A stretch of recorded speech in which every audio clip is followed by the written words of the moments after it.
Meus irmãos, o salmo que nós lemos, Salmo 92, foi lido aqui sob a condução do reverendo Valdemar, especialmente do verso 12, mas eu quero destacar um versículo aqui. Eu vou ler até o verso final, mas destacar um versículo apenas aqui. Diz: o justo florescerá como a palmeira, crescerá como cedro no Líbano, plantados na casa do Senhor, florescerão nos atos do nosso Deus. Diz: na velhice darão ainda frutos, serão cheios de seiva e de verdor. Claro que o texto não está se referindo a uma igreja, a gente sabe disso, mas nós estamos comemorando este ano 128 anos.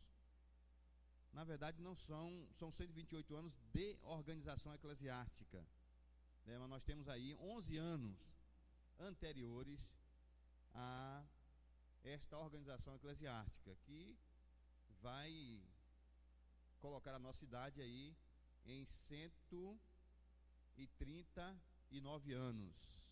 Não sou muito bom em matemática, na verdade não sou bom em matemática, mas essa conta simples dá para fazer. 139 anos, né, de igreja presbiteriana aqui no Maranhão. É verdade que esses 139 anos de IPSL, de Igreja Presbiteriana de São Luís, foi marcado, ou esses anos foram marcados por muitas, inumeráveis bênçãos, mas também por muitas dificuldades, muitas lutas, né?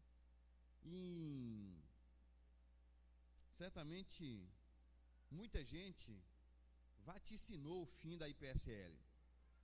Eu pessoalmente já ouvi de pessoas que vaticinaram o fim da igreja, dizendo assim: olha, a solução para aquela igreja é dividir os membros que estão nos bairros pelas igrejas que estão nos bairros e fechar as portas, né? Mas Deus tem nos dado a bênção e a graça de continuarmos aqui e de vermos que na velhice ainda estamos dando frutos. Ainda há em nós seiva e verdor de Deus nas nossas vidas e na vida dessa igreja. E isso é fácil de ver quando a gente olha a frequência da nossa igreja.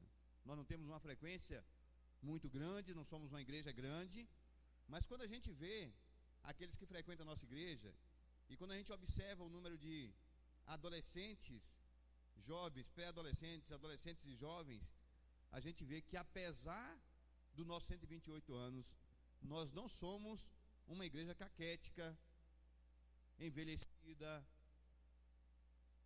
morta. Somos uma igreja que está viva, cheia de seiva, cheia de verdor, cheia de graça de Deus, e nós louvamos a Deus por conta disso. Somos gratos a Deus por essas tão grandes bênçãos derramadas sobre a nossa vida. Eu quero agradecer a presença de todos. Eu sei que numa sexta-feira, dia de trabalho, né, alguns saem diretamente do trabalho para aqui. Chegar aqui na sexta-feira no centro não é uma tarefa fácil, né? A gente pega engarrafamento aí de todas as direções, né? Então, mas graças a Deus estamos aqui, e estamos aqui para louvar a Deus. Tem gente aqui de muito longe, né? Pessoal, as meninas ali da Estiva, né, que não vêm de carro próprio, né, mas vieram, estão frequentando a nossa igreja há algum tempo e estão aqui hoje à noite. A nossa gratidão por essa demonstração de carinho por essa igreja, né? Mas tem gente que mora longe, como Ivan e tantos outros, e pessoas que moram em outros bairros estão aqui. A nossa gratidão. Durante muito tempo já me ocorreu, como todo pastor, né, de ficar triste quando assim olhava a igreja, uma sexta-feira, conferência, aniversário. Já dei muita bronca da igreja aqui. Quem é da igreja sabe disso. Já dei muita bronca no domingo de manhã, porque na sexta-feira tinha pouca gente na igreja, né? Mas eu estou em outra fase, né? Eu estou na fase agora de agradecer a Deus por aqueles que vêm, né?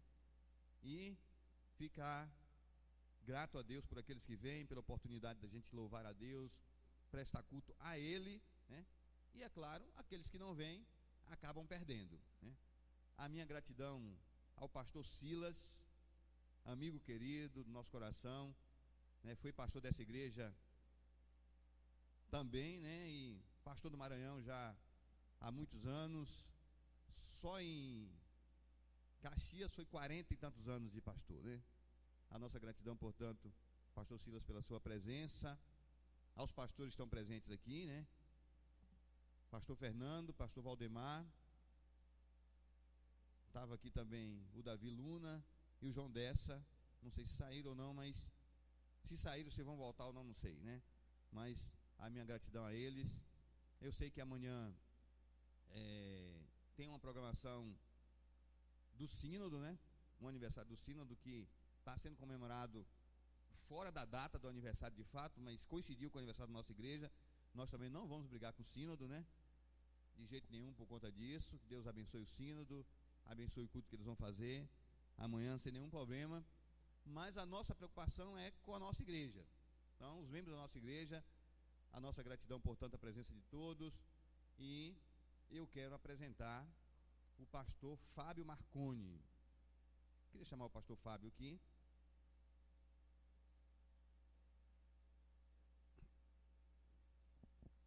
O Fábio é pastor na igreja presbiteriana do Caminho, em Salvador. Há 10 anos pastor dessa igreja, né?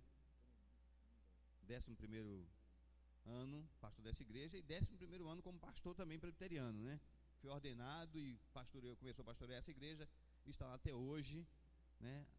Talvez domingo de manhã eu conte para vocês uma história interessante a respeito do pastor Fábio, que me convidou para pregar no aniversário de 10 anos dele lá na Igreja do Caminho. Mas essa história não dá para contar agora. Eu conto talvez domingo de manhã, né, para vocês saberem quão querido é o amigo, o pastor Fábio, que eu já tentei trazer outras vezes aqui, mas tem uma agenda muito cheia. É alto funcionário do governo da Bahia, né, da administração do governo da Bahia, funcionário de carreira, e não pode sair muito, mas nos deu a bênção, nos deu o privilégio de vir este ano aqui para estar conosco. Então, pastor Fábio, eu vou pedir ao pastor Silas para a gente orar pelo pastor Fábio. Pede ele, por favor, Silane.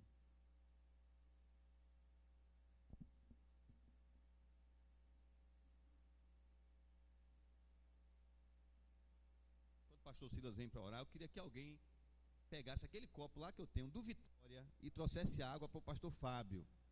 Vitória, não deixe, faço você. Hã? Faço você.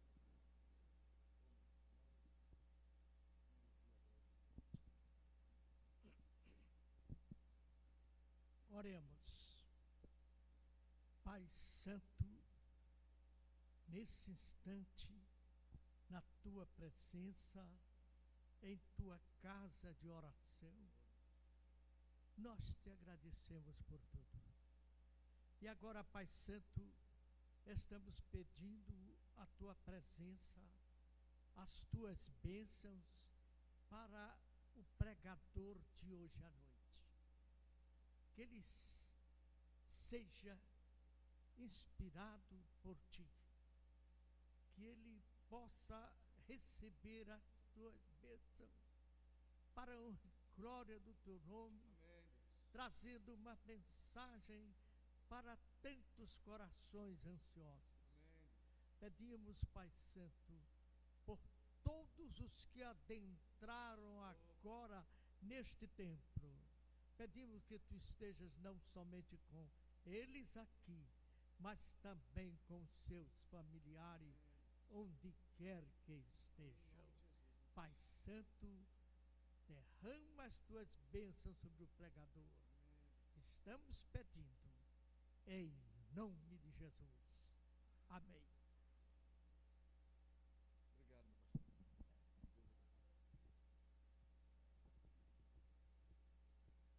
Meus amados, boa noite a todos. A graça e a paz. No que diz respeito à água, a sede passou. Se eu beber um copo d'água numa caneca do Vitória, eu vou ficar doente. Eu não vou poder pregar aqui nos próximos dias. Não precisa trazer mais água não, viu, gente? Meus irmãos, é um prazer muito grande estar aqui com vocês. confesso que eu tenho o pastor Ivan como mais do que um amigo, como um irmão. Para mim, uma fonte de inspiração, me ajudou muito no meu ministério. Abaixo de Deus, eu estou na igreja onde eu estou hoje, que para mim é um oásis, uma bênção de Deus na minha vida, aquela igreja. Eu estou lá, abaixo de Deus, pela intervenção do pastor Ivan. Deus o usou poderosamente. Queridos e amados irmãos, sem mais demoras, eu sei que o tempo urge, muitos vão voltar para os seus lares ainda. Amanhã é dia de trabalho para alguns. Eu queria que nós, amados irmãos, abríssemos a palavra do Senhor na epístola do apóstolo Paulo aos Romanos,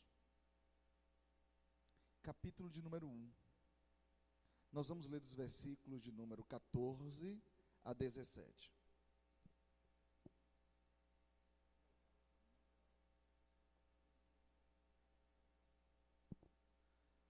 Romanos 1, de 14 a 17.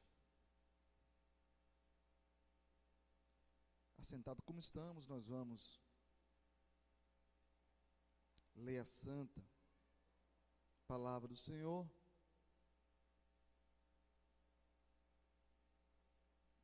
Que diz assim, Romanos 1, versículo 14: Pois sou devedor tanto a gregos como a bárbaros, tanto a sábios como a ignorantes. Por isso, quanto está em mim, estou pronto a anunciar o evangelho também a vós outros em Roma, pois não me envergonho do evangelho, porque é o poder de Deus para a salvação de todo aquele que crê, primeiro do judeu e também do grego, visto que a justiça de Deus se revela no evangelho de fé em fé, como está escrito, o justo viverá por fé. Muito obrigado, Deus, por tua palavra. Rendemos-te graças, honras, glórias e louvores, porque o Senhor, Deus, não desamparou o homem na sua perdição. Na plenitude do tempo, tu enviastes o teu filho para morrer por nós na cruz do Calvário. Que privilégio nós temos, Deus, de sermos povo de Deus, família de Deus, povo do Senhor, igreja do Senhor. Que privilégio para esta igreja completar mais um ano de história. Que a história dessa igreja, Pai, se misture com a história da cidade, transformando vidas, mudando corações. Que esta igreja seja apaixonada, Deus, Pai, dominada pelo desejo de alcançar São Luís para Jesus. Que o Senhor nos dê a graça, Deus, de ter um coração inflamado por missões. Nos tira, Pai, da nossa letargia. Nos tira, Pai querido, da nossa preguiça.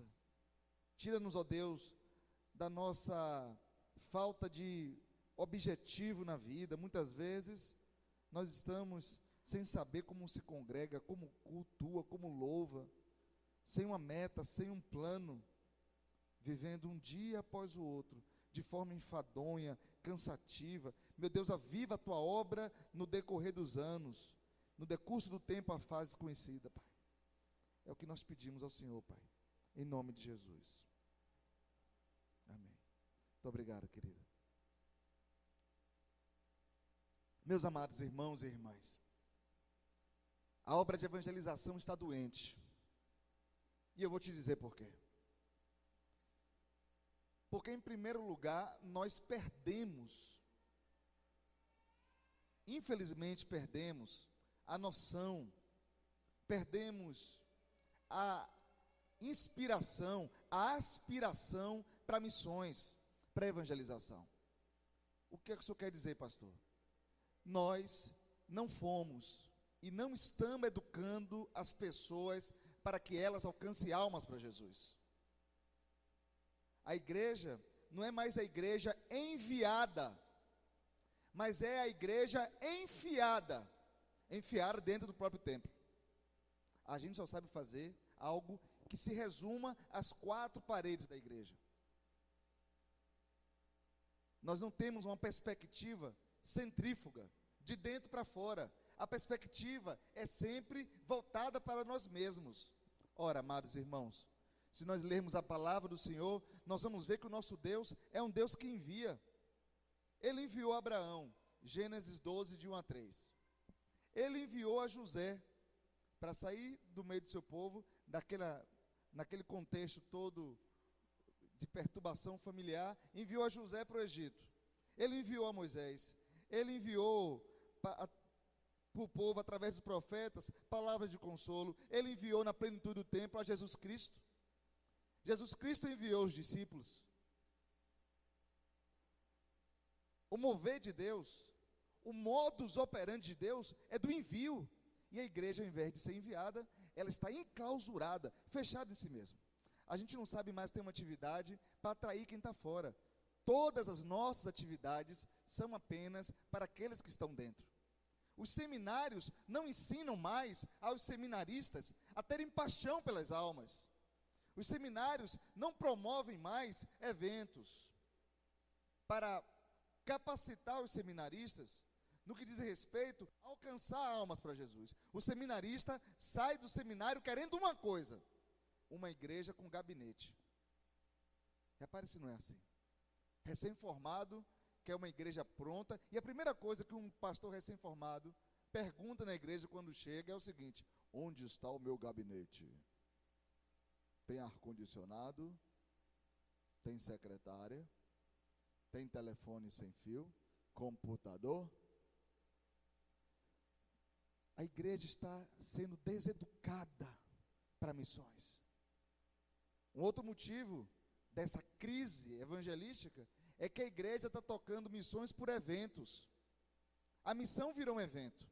Por exemplo, instituiu-se na igreja o ministério de evangelismo. Aí tem um culto evangelístico que uma irmã pediu na casa de uma pessoa. Quem é que vai dirigir o culto? Se não for o pastor, é o ministro, o responsável, o chefe do ministério de evangelismo. Porque os crentes dizem: na minha igreja, quem evangeliza, além do pastor, é o pessoal do ministério de evangelismo. Eu não tenho essa incumbência. Certa feita, lá em Salvador, nós tínhamos um missionário em nossa igreja. Esse missionário, você vê a doença de como a igreja perdeu a perspectiva missionária. Ele dizia que ia para a África. Eu vou para a África, eu vou para a África. Joia. Um domingo à tarde, ele estava assistindo televisão. Um programa muito instrutivo, muito educativo, chamado Domingão do Faustão. E ele assistindo esse programa Concebido no Inferno, e eu perguntei para ele: fulano, eu estou indo evangelizar com o pessoal agora, tu vem comigo? Ele falou: não. Eu falei: mas como não? Só somos 3, precisamos de mais 4. Vamos invadir um lugar assim, meio estranho. Você é um homem forte, valente. Se alguém vier nos roubar, você nos defende. Ele: não vou evangelizar com vocês. Eu aí fiquei com raiva. Aquela raiva santa, sabe? Eu perguntei: ô bendito do Senhor, por que tu não vais comigo? Eu não vou porque o meu chamado não é para Salvador. O meu chamado é para a África. Ou seja, a mente dele está sofrendo de uma paralisia, de uma deturpação geográfica.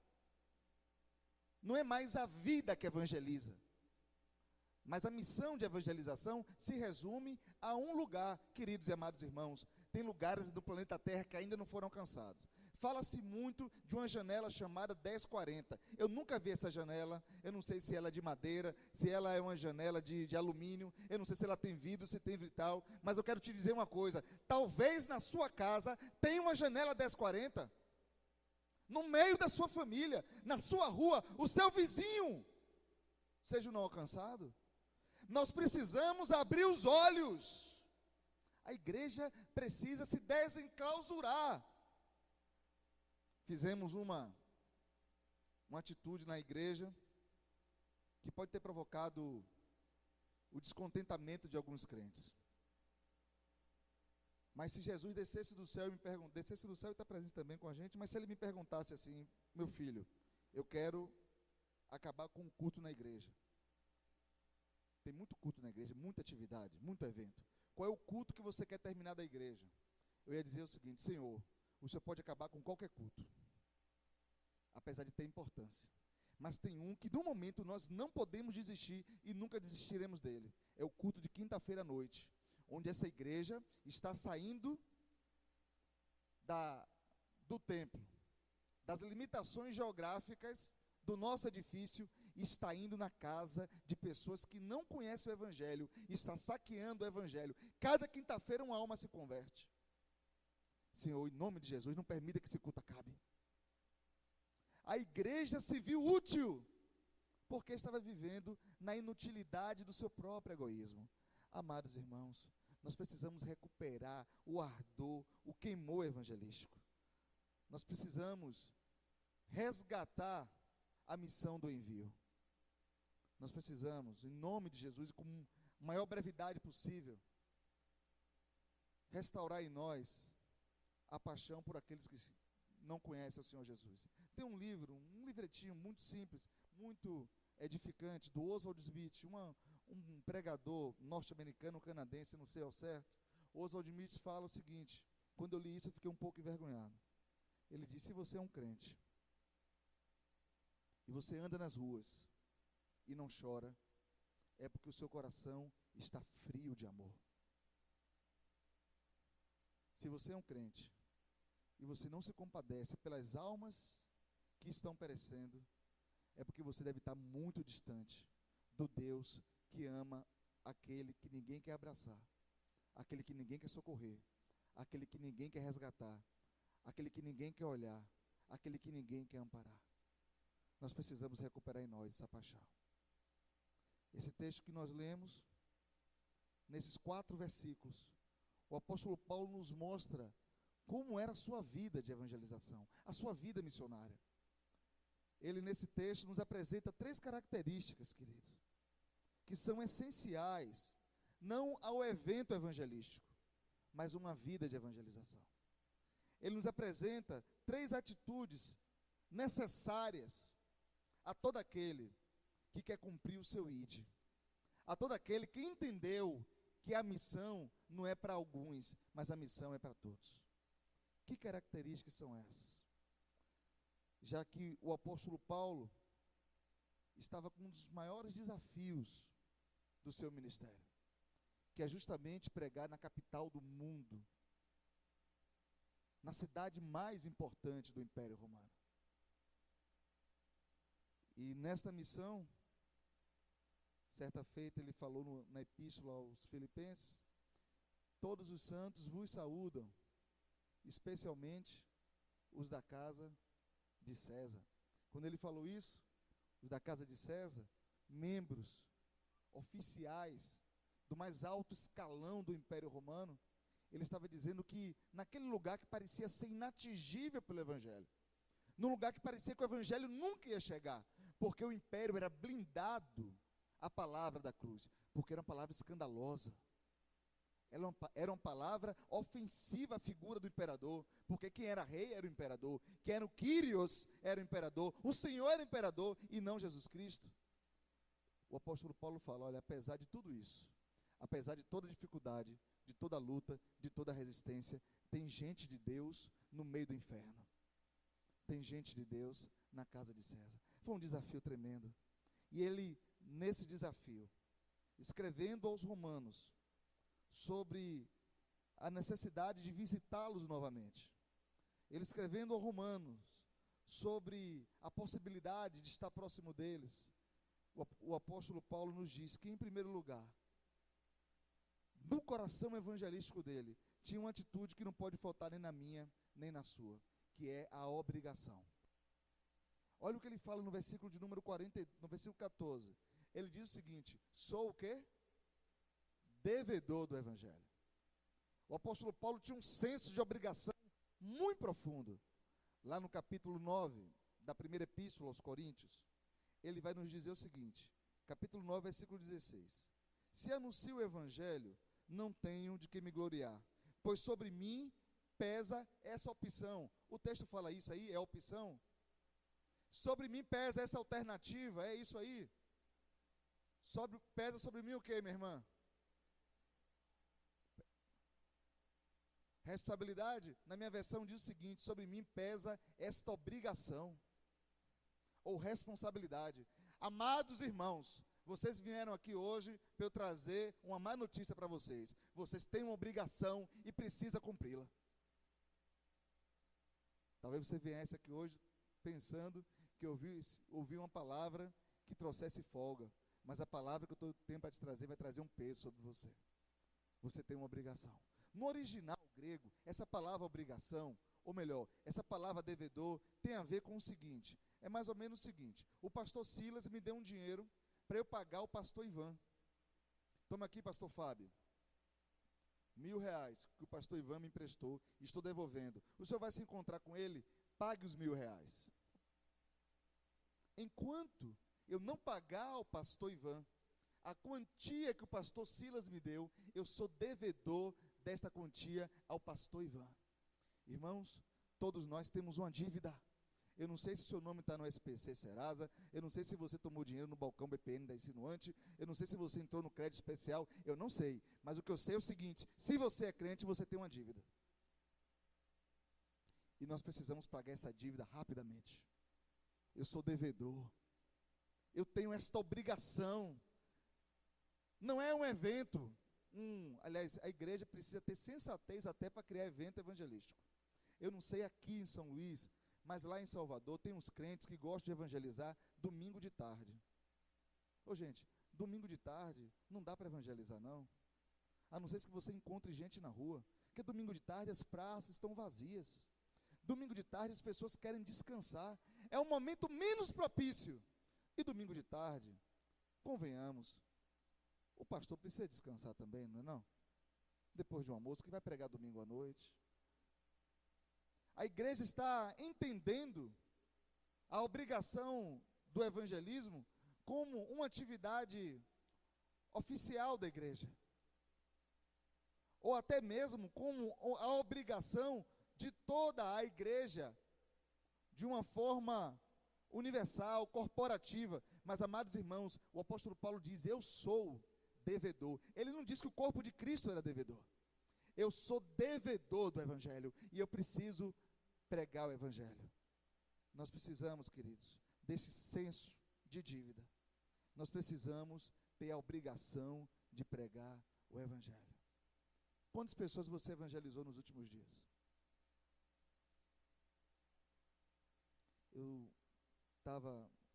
Cheguei em São Luís e eu estava curioso para tomar o Guaraná Jesus, refrigerante Jesus. Nunca tinha tomado assim, Jesus, né? E eu aí pedi, estava no shopping com o pastor, tinha uma atendente, falei, minha filha, você me dá Jesus? Ela, pois não, abriu Jesus. Aliás, me deu a latinha e eu perguntei, e você já conhece Jesus? Aí ela pensou que eu estava me referindo a refrigerante. Ela falou, não, é gostoso, é rosinha, assim. Eu falei, não, quero dizer para você que o Jesus que eu tomei é melhor do que esse. Porque ele mudou a minha vida, transformou meu ser. Eu era um pecador, infeliz. Há 22 anos atrás eu estava pensando talvez em morrer, em tirar minha vida, ou tirar a vida de alguém. Com 18 anos, eu já tentei matar 2 pessoas, 2 colegas que me desagradaram. Tentei jogar um na frente do ônibus, tentei jogar outro do segundo andar do colégio. Eu não era flor que se cheirasse, mas um dia Jesus Cristo mudou o meu viver, e eu preciso dizer isso para as pessoas. Você tem uma bênção, uma dádiva na sua mão, que pode salvar a vida de gente, porque você está calado. Naquele filme, A Lista de Schindler, eu nunca assisti todo, porque o meu coração não aguenta, que fala sobre um homem judeu, que fez uma lista de condenados nos campos de concentração, que ele queria salvar. É um homem que despendeu os seus recursos, os seus bens, para salvar vidas. Depois que ele salvou, quantos podiam salvar com seus bens? No final do filme, ele termina com um relógio e um carro, salvo engano. Ele vira para o relógio e fala, quantas pessoas eu poderia salvar com esse relógio? Das câmaras de gás. E com esse carro? Queridos, quantas pessoas poderiam ser salvas com seus pés e com seus lábios?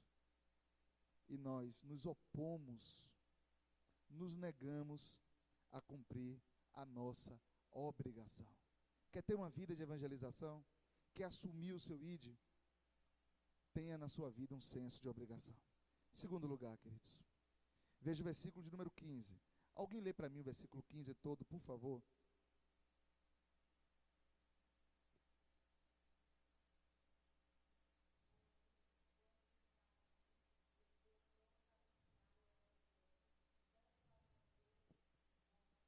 Minha amada, que riqueza de versículo.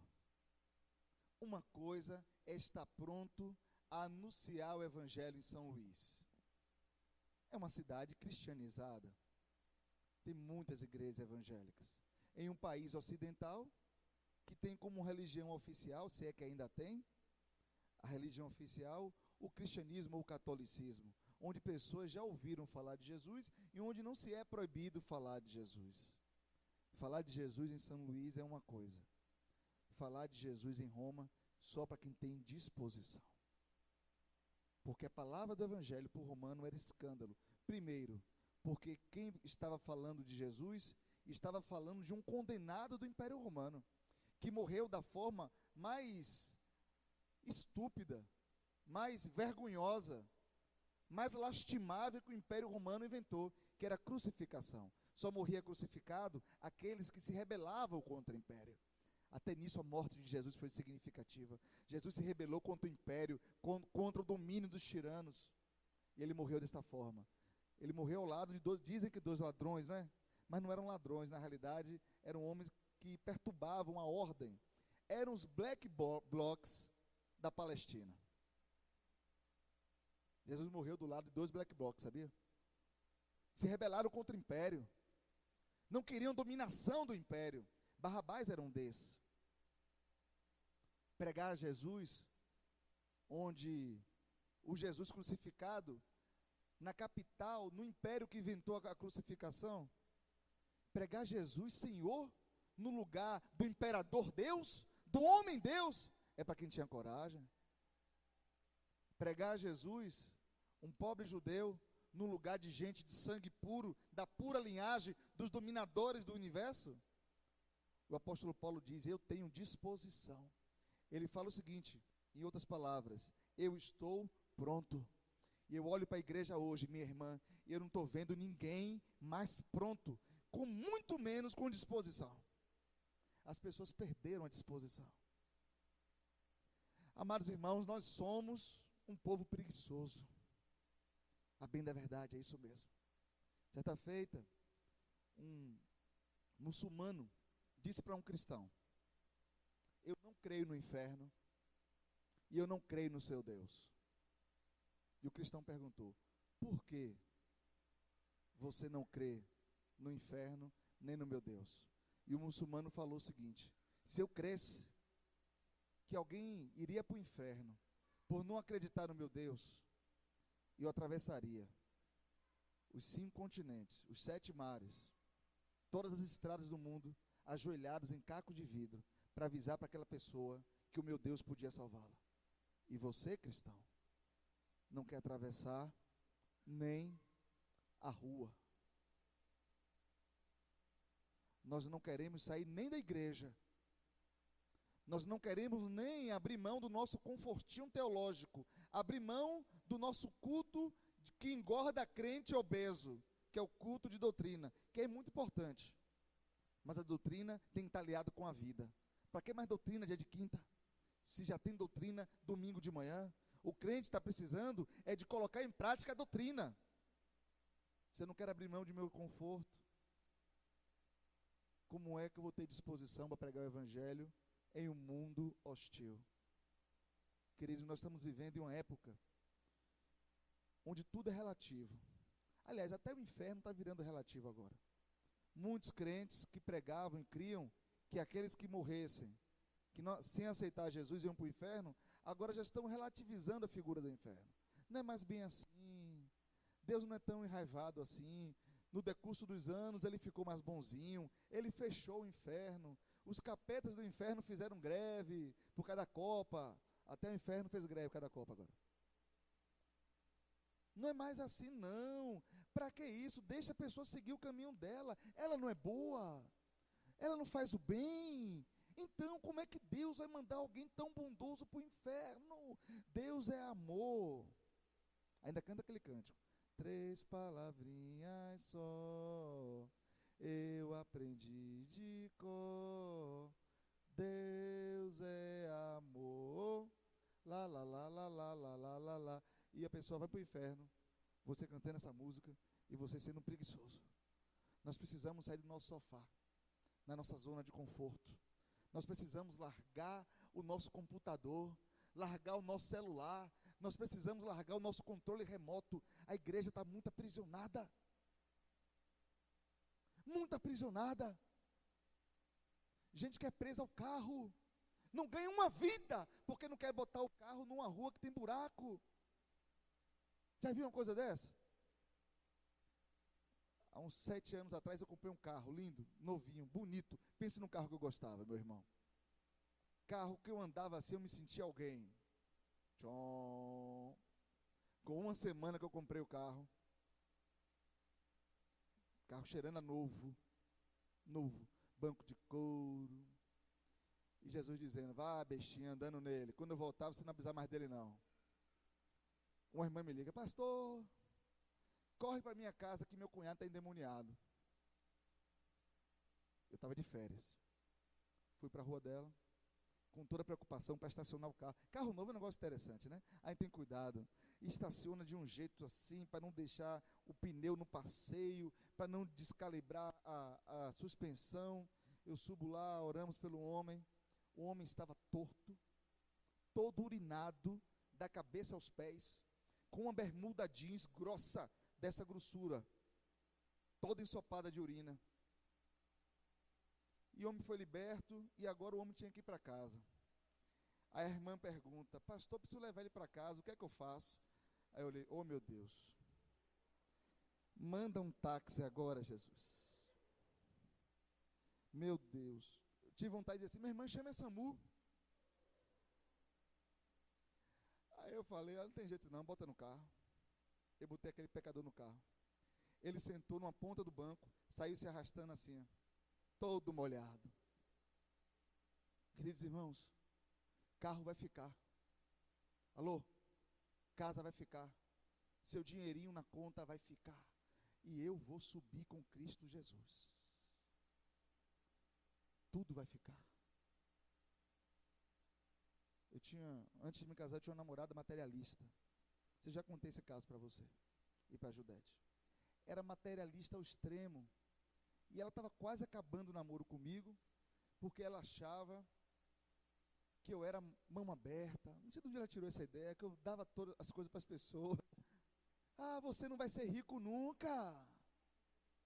Todo mundo que precisa, você abre a mão. Você é um besta. Nós fomos para o shopping Iguatemi, na época era o maior shopping de Salvador. E lá no Iguatemi, estávamos na McDonald's, eu só tinha na época R$2,50.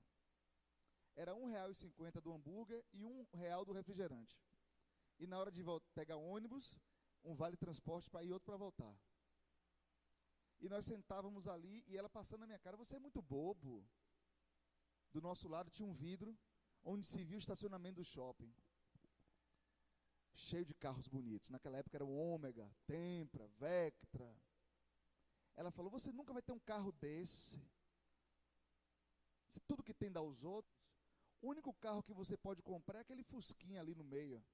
No meio do estacionamento, meus irmãos. Foi Deus que mandou aquele carro estar ali. Um Fusca dourado.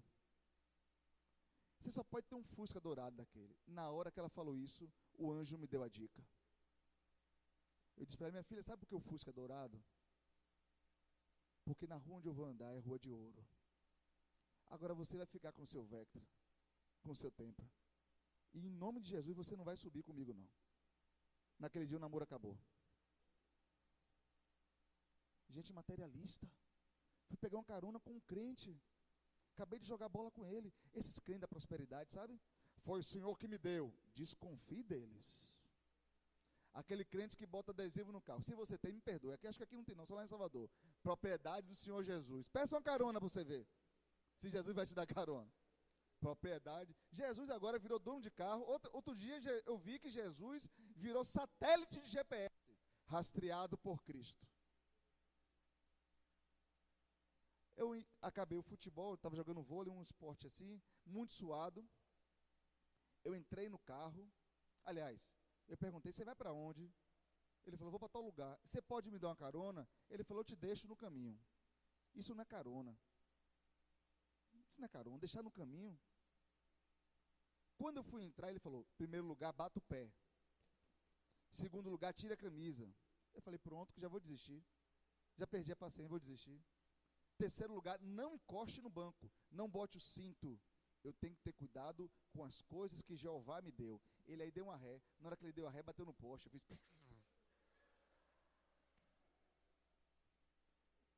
Aí eu falei, Deus deu, Deus tomou. Louvado seja o nome do Senhor. Ô, meus irmãos, besteira, besteira, vai tudo passar. Aquele que faz a vontade do Senhor permanece eternamente. Se desvencilha disso. Bobagem, crente apegado a coisas. Não tem mais disposição, porque o coração não está na obra. Onde está o teu coração, e também está o teu tesouro, crente. Gente sem disposição, os jovens estão assim, os meninos estão cansados, os adolescentes tudo cansado. Há muito tempo que eu não vejo um jovem carregar uma caixa na igreja. Você é jovem? Deixa eu dizer uma coisa para vocês. Eu me converti com 18 para 19 anos de idade. Dos 19 anos até os 27 anos, essas minhas mãos eram cheias de calos. Porque nós não tínhamos templo na igreja, nós tínhamos um culto no colégio, eu tinha que desarmar o culto no colégio e levar para a sede da igreja. A minha mão era toda arranhada, porque no lugar, na parede onde nós carregávamos as caixas da igreja, era uma parede chapiscada, era um cimento que não foi aplainado. Eu me arranhava, eu sangrava. Eu tive uma namorada que falou, vou acabar o namoro com você, porque você pensa mais na igreja do que em mim. Na faculdade, não aconselho que você faça isso não. Mas, meus irmãos, na faculdade, eu tive alguns problemas com algumas matérias, porque Deus me colocou em uma faculdade que era no mesmo bairro da igreja, 300 metros. Eu era tão apaixonado pelas coisas da igreja, que às vezes ficava difícil dividir. Não estou certo não, eu estava errado. Mas eu quero dizer uma coisa para vocês. Mesmo com aquela minha irresponsabilidade com a vida acadêmica, e com toda a paixão que eu tinha pelo Evangelho, até hoje o Senhor me sustenta, e nada me faltou de lá para cá. Deus não me deixou me apegar a coisa alguma. Quer que o jovem pare de trabalhar na igreja, pastor? Fácil, é só ele passar no vestibular. Já era, some da igreja. Na igreja um amigo meu, um presbítero, tem uma filha adolescente, envolvida com o ministério infantil. A menina é uma professora e tanto, trabalhava, carregava o ministério infantil, mas ela estava fazendo vestibular, não conseguia passar. Sabe o que foi que o pai dela fez? O pai dela a obrigou a sair do ministério infantil, porque o pai dela queria que ela passasse no vestibular para medicina, e até da igreja ela deveria se desvencilhar. Esse homem está em pecado. Meus amados, eu tenho 2 filhas, e a coisa que eu peço a Deus é que mesmo elas concluam o ginásio, mas que elas sejam apaixonadas por Jesus,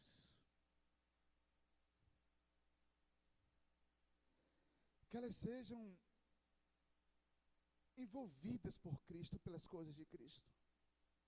Muitos jovens têm curso de graduação, pós-graduação, vão entrar em mestrado e doutorado, mas estão habitando as regiões tenebrosas do inferno. A gente precisa pedir a Deus filhos crentes, envolvidos com a igreja. Que estudem também, né? Que ninguém aguenta filho burro dentro de casa. Mas envolvidos com a igreja.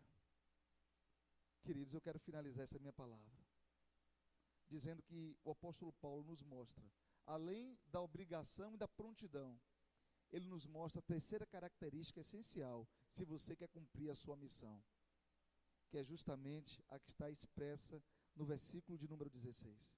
Alguém lê para mim o versículo 16, por favor?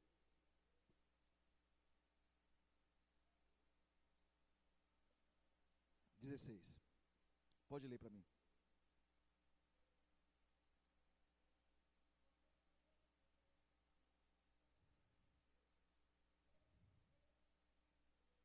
Essa palavra, esse termo não me envergonho, tem a ver o seguinte: eu tenho muito orgulho, ou eu tenho satisfação no Evangelho, eu tenho prazer no Evangelho.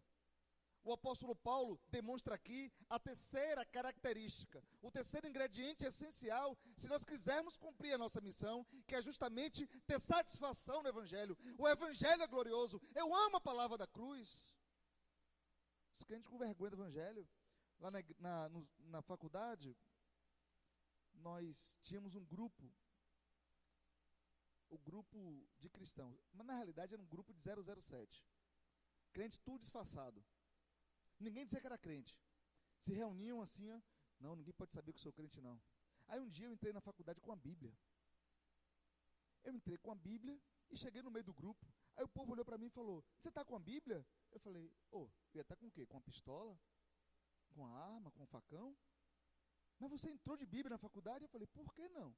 Eu não posso entrar descabelado, nu, mas com a Bíblia eu tenho que entrar. Ah, você é corajoso. Queridos, eu não me envergonho do Evangelho, porque o Evangelho mudou a minha vida. Tem muita gente com vergonha do Evangelho de Cristo.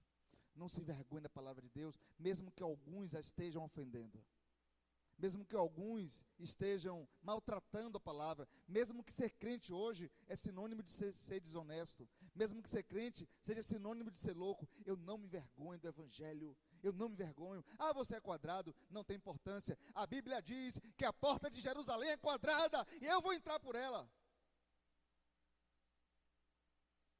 Satisfação com as coisas de Deus. O apóstolo Paulo fala em Gálatas 6,14. Longe de mim esteja gloriar-me, a não ser na cruz de Cristo. Os crentes têm glória em tanta coisa, né? Crente vaidoso, tem uns pastores lá no presbitério. No meio da reunião no presbitério, ele interrompe, entra com o documento. Eu quero fazer uma moção de agradecimento, porque eu concluí meu curso. Fez um curso lá de correspondência, pelo Instituto Universal de Direito, ele acha que é jurista. Eu agora sou um advogado. Grandes coisas. Grandes coisas. Se você não se gloria de Cristo, o resto é palha. Pergunta assim, Fábio, qual é a sua profissão? Eu falo, eu sou pastor de ovelhas,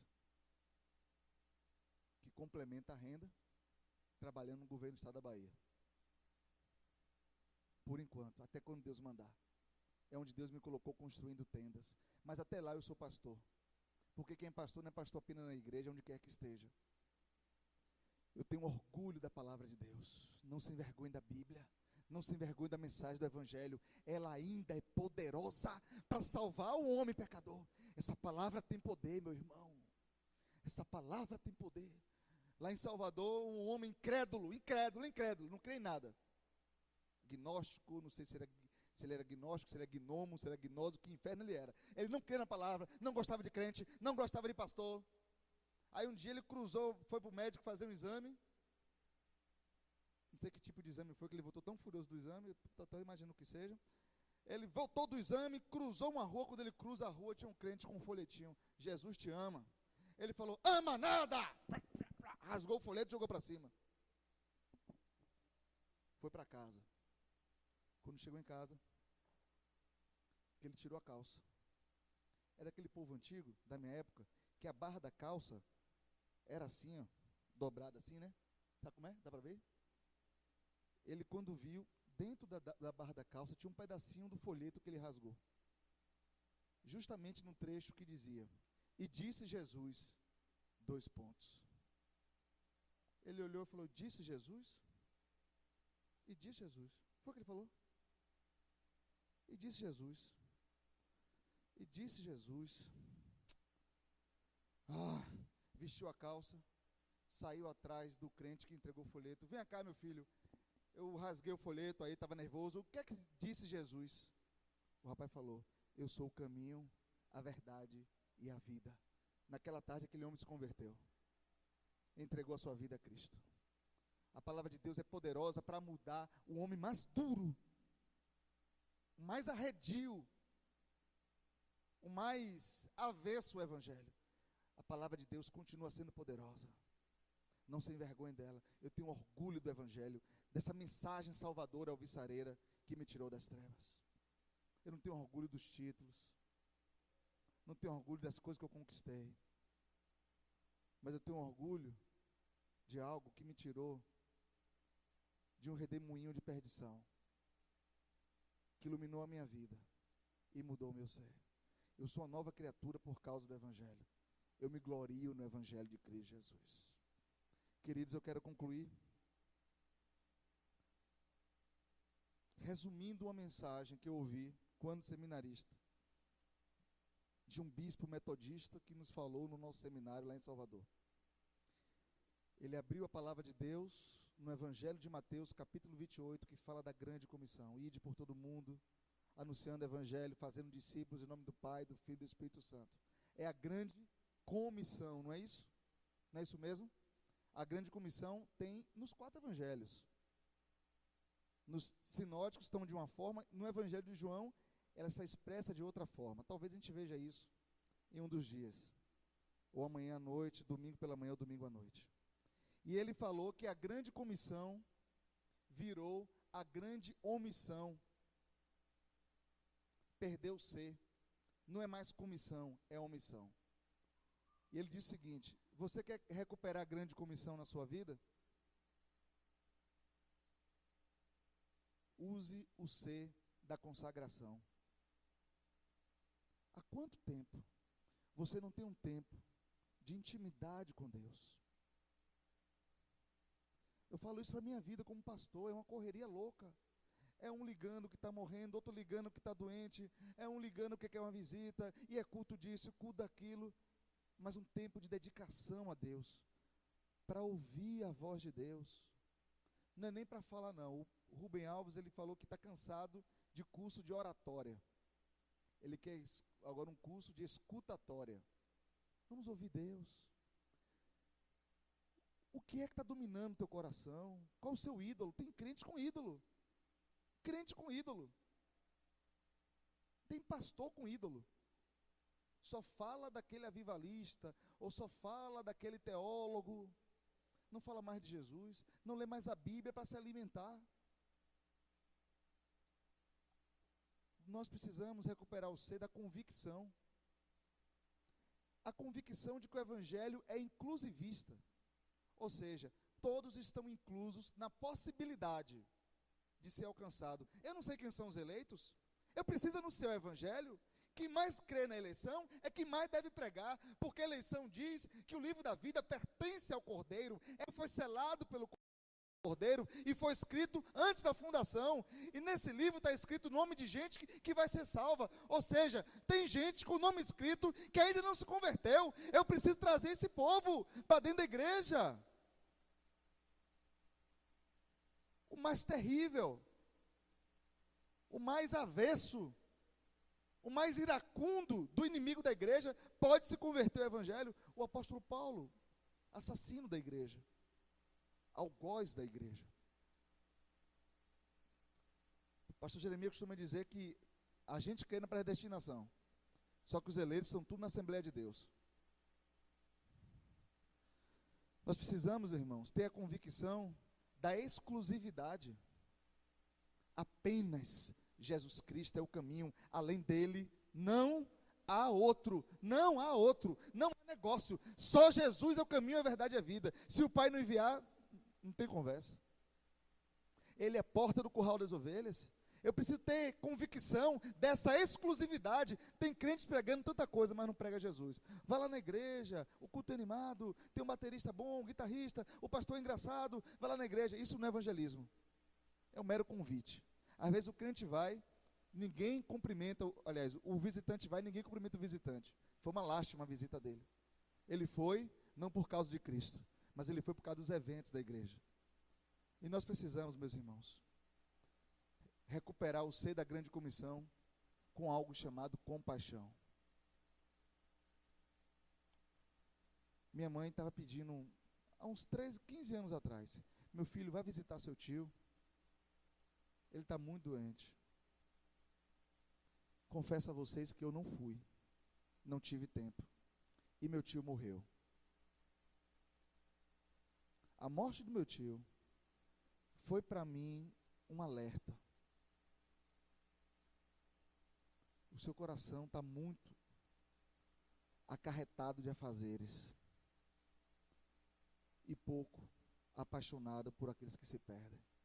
Que Deus, pela sua maravilhosa graça, nos dê um coração apaixonado.